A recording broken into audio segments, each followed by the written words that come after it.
fa 4.000 milions d'anys. La vida a la Terra ha evolucionat durant uns 4.000 milions d'anys des de l'aparició de les primeres cèl·lules.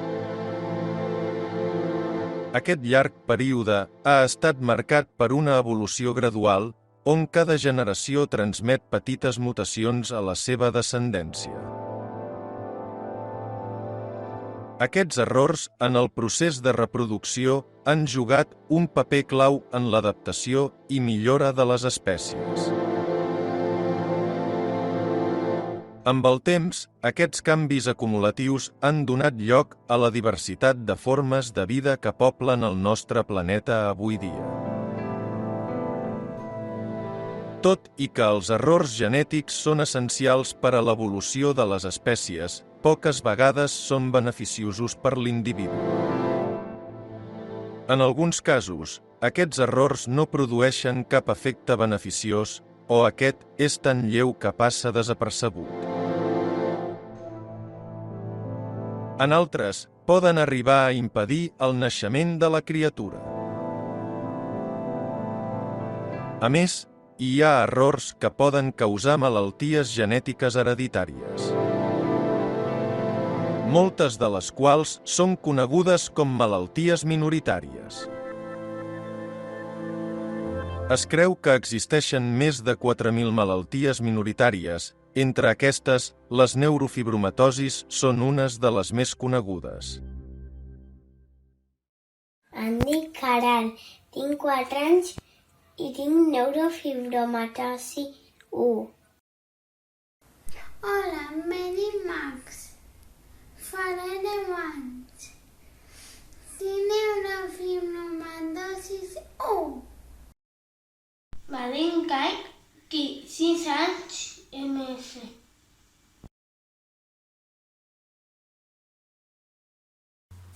Hola, soc l'Adrià, tinc 12 anys, visc a Premià de Mar i tinc neurofibromatosis tipus 1. Què són les neurofibromatosis? Les neurofibromatosis són un grup de trastorns genètics que causen la formació de tumors en el teixit nerviós. Aquests poden desenvolupar-se en qualsevol part del sistema nerviós. També poden afectar a d'altres teixits com els ossos i la pell i, en la meitat dels casos, provoquen problemes d'aprenentatge. No hi ha dos casos iguals.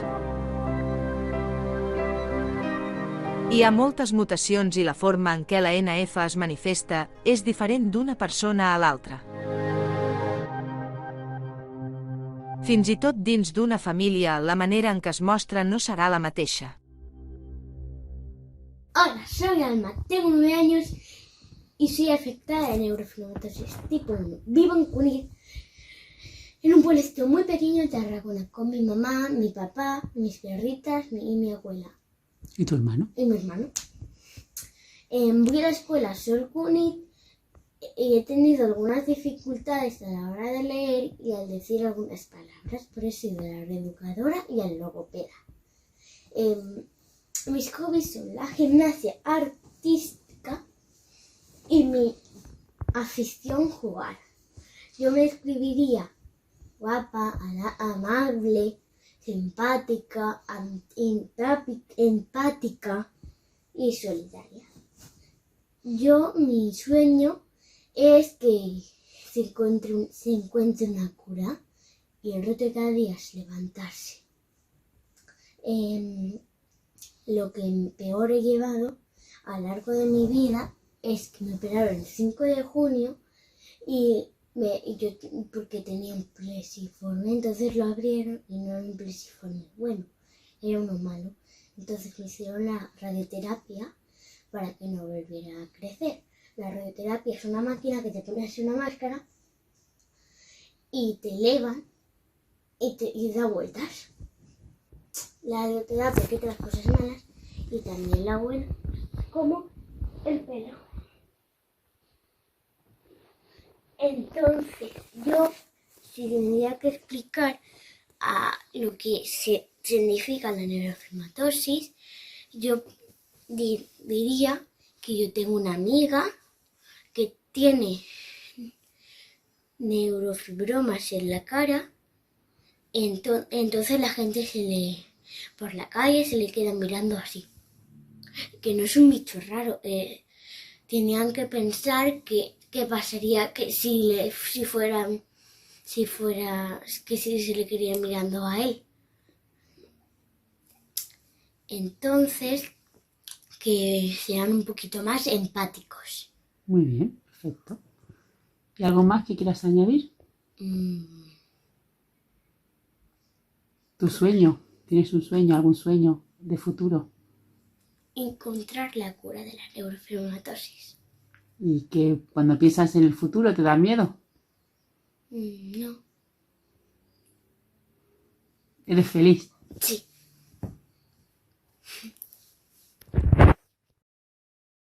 Hola, em dic Adrià, tinc 14 anys i visc a Premià de Mar amb els meus pares i el meu gos. Els meus hobbies són jugar als cards, la música, toco el piano i la trompeta i m'agraden les mates, la ciència, la història i també m'agrada molt Star Wars, els Lego, The Big Bang Theory, per exemple. Jo em descric com una persona molt xerraire, curiosa i crec que una mica divertida. El meu somni, a part de trobar una cura per la neurofibromatòsi, el meu somni més gran és poder arribar a fer un canvi al món de forma positiva, fer alguna cosa perquè canvia millor el món. La veritat és que el meu futur em fa una mica de por. Els fets de la contaminació, el canvi climàtic, les guerres, la política i un altre tema que també m'ha fet que he tingut que patir durant aquests anys, que és la no acceptació. Durant aquests anys he tingut que patir bullying, he tingut que enfrontar-me al bullying i aprendre a conviure amb ell perquè ho tenia al cor i cada dia m'havia de trobar amb ell. I ara en l'actualitat també em trobo en aquesta situació. La neurofibromatosi m'afecta de tal manera que només tinc un 5% de visió, és a dir, a l'ull esquerre no hi veig res i a l'ull dret només hi tinc un 10%. Però tot i així vaig fent la vida, vaig intentant tirar cap endavant. I, aquesta força de tirar cap endavant me la generen els meus amics i la meva família, que són molt importants, pel fet que m'ajuden a tenir ànims per tirar endavant i que, m'ajuden a estar d'ànim i que no sigui trist i m'ajuden a sentir-me acompanyat. El que jo vull que s'aconsegueixi en la neurofibromatosi és que no sigui una malaltia, si es pogués canviar una malaltia de per vida, si que es pogués tenir una cura, ja que volia que es pogués fer amb la neurofibromatosi pel món, és que ens acceptessin com a gent normal, és a dir, que no ens veiessin com una cosa diferent a la resta, perquè en el fons són persones, sí, costa conviure amb la neurofibromatosi i has de fer un gran esforç per tirar cap endavant, però en el fons són persones. Una persona que veu bé, per exemple, tindria més dificultats si estigués en la meva situació, si ho agafés, per exemple, després d'haver nascut. Però, per exemple, jo que he nascut amb poca visió ja estic adaptat. I per això jo considero que tots som iguals, perquè si hem nascut amb certa condició, ja som així, no hi ha res que ens diferenciï, en el fons. Al ser una malaltia minoritària i amb moltes manifestacions, es necessiten equips mèdics especialitzats. No tothom comprèn bé què li passa I per què té tants problemes? I la incertesa de què ens passarà. Afecta a gairebé tots els aspectes de la nostra vida i de la nostra família. Hola, soc en Max, tinc 11 anys, visc a Reus amb els meus pares, la meva germana i la meva gossa Dina. Tinc neurofibromatosi tipus 1. Soc la Natàlia, la mare del Max. El Max és un noi molt simpàtic, xerraire, sociable, sempre li agrada estar acompanyat i és un nen molt empàtic. Què t'agrada fer, Max, a tu? Els meus hobbies són jugar al Lego, jugar en jocs de taula amb la meva família, com l'Uno, escoltar música i dur un instrument, és el piano. Degut a la neurofibromatosis, el Max es va quedar sense visió, es va quedar cec, ja que té un glioma òptic bilateral. A part d'això, té un glioma al tronc cerebral, que ara amb els anys li ha provocat problemes a la marxa, perquè se li ha anat debilitant la cama esquerra. També té problemes amb el llenguatge, amb la motricitat, té un TDAH molt fort, impulsivitat. Tot això, però, no l'evita, ell va a l'escola normal, amb l'ajuda de la ONCE, té una professora itinerant. Com vas a l'escola? Què fas?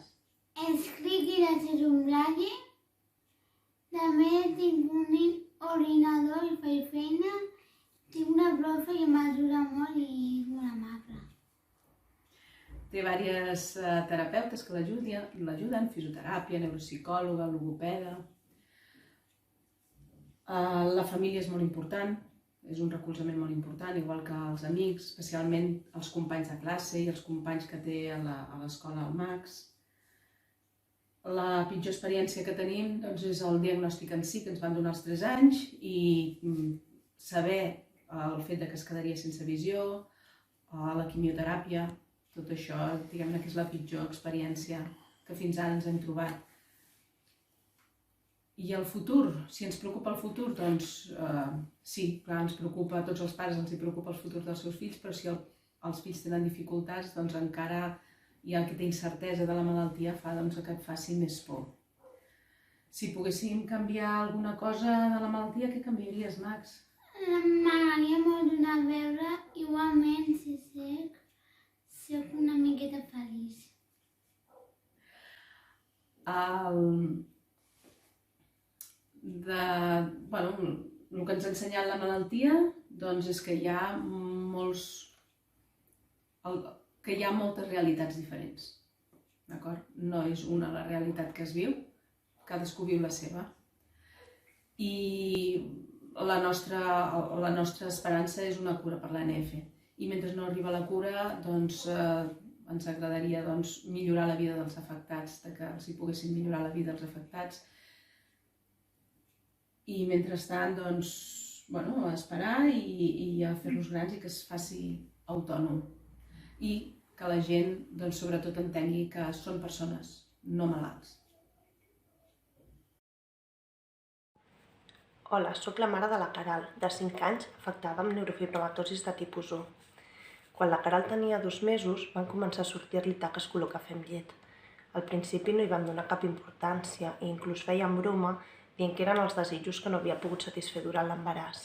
Però quan ho vam comentar al pediatre, de seguida ens va derivar al dermatòleg i això ens va alarmar una mica. Del dermatòleg vam passar a l'oftalmòleg, al neuròleg, i aquest ens va dir que ens féssim la idea que tenia neurofibromatosis tipus 1. I va fer un estudi genètic per confirmar-ho. En un any ens van confirmar el diagnòstic. Al principi no li sortia res més que les taques, excepte un petit buny a la mama que van atribuir a les hormones de la llet materna.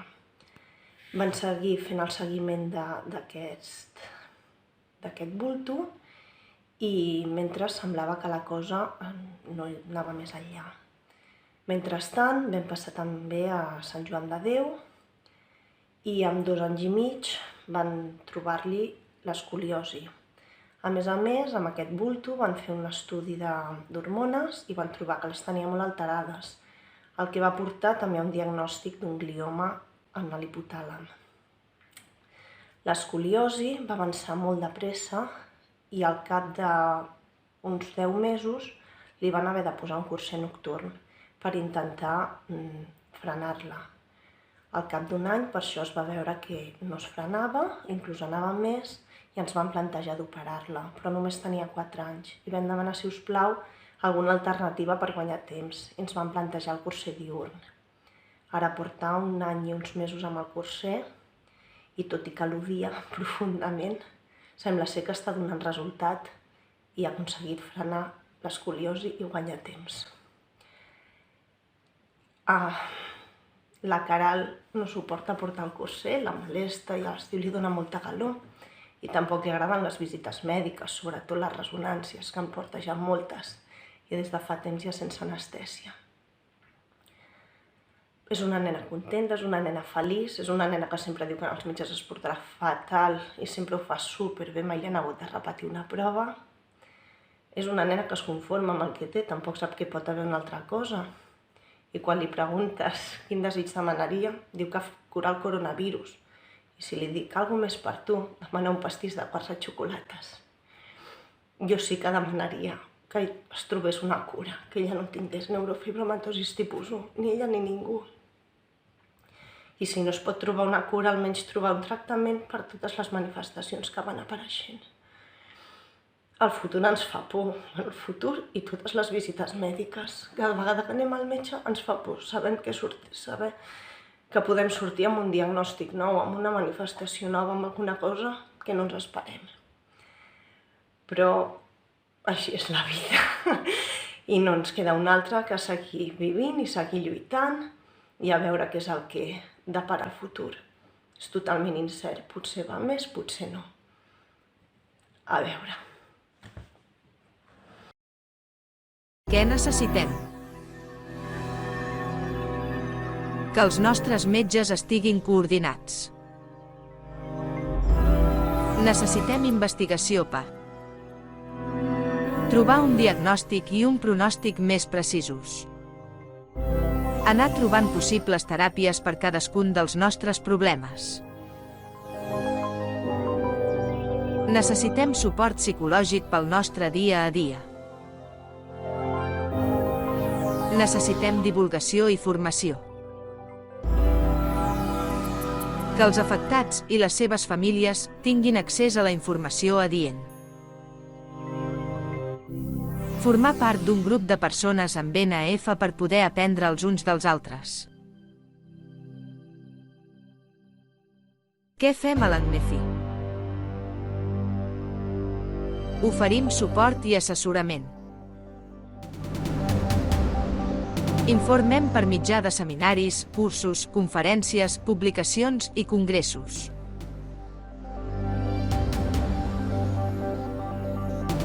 Recaptem fons per a la recerca de la malaltia.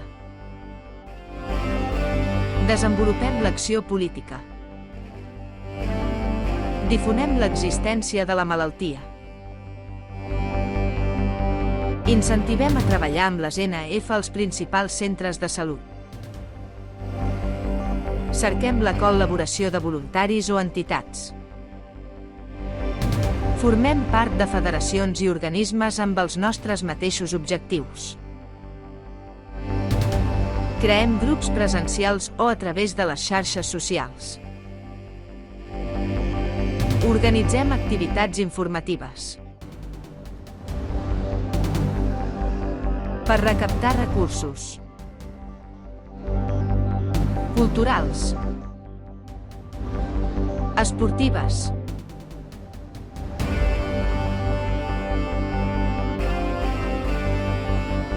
I lúdiques. Col·laborem amb voluntaris o econòmicament en activitats que permeten avançar en el coneixement o la teràpia de les NF. Organitzem activitats pels nens a fi de que aprenguin a relacionar-se i a autocontrolar-se.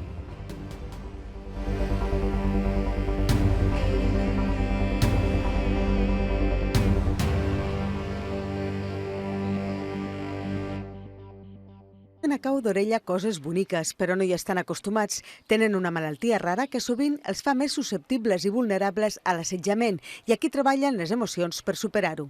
I jo aquí estic molt contenta per totes les paraules, per totes les activitats que fem. A l'escola, els amics es fiquen amb mi i jo, per molt que jo contingui la meva malaltia, els passen. Com que jo sóc algú que és fàcil que em piqui, o sigui que reboti, em comencen a molestar i estic començant a controlar-me millor. Jo el que provo és respirar i passar l'eix.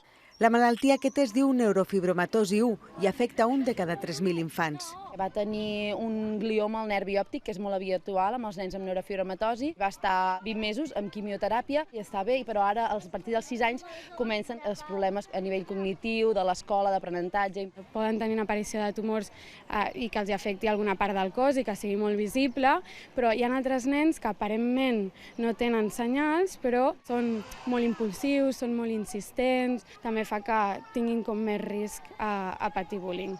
Era la diferent, era la rareta. Era la que no tenia cama, sí, abans s'infectava, però ella no. Aquí els donen eines emocionals per superar els moments difícils. Que tenim que tocar el paladar, moure els dits dels peus, respirar.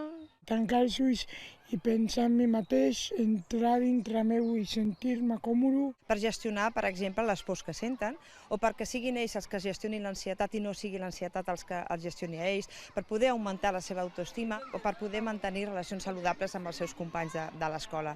Si, per exemple, el Liana em diu una cosa que no m'agrada, doncs jo li dic, no em fes això perquè no m'agrada el que estàs fent. Tant ells com mares i pares han entrenat aquestes estratègies emocionals per endur-se-les a casa. Som els propis afectats, les famílies i els voluntaris, entre ells molts metges i investigadors, qui aconsegueixen, amb el seu esforç, que s'avanci en trobar una cura per la malaltia i que l'associació pugui continuar donant suport i ajudant a millorar la qualitat de vida dels afectats i de les seves famílies. Endavant amb força!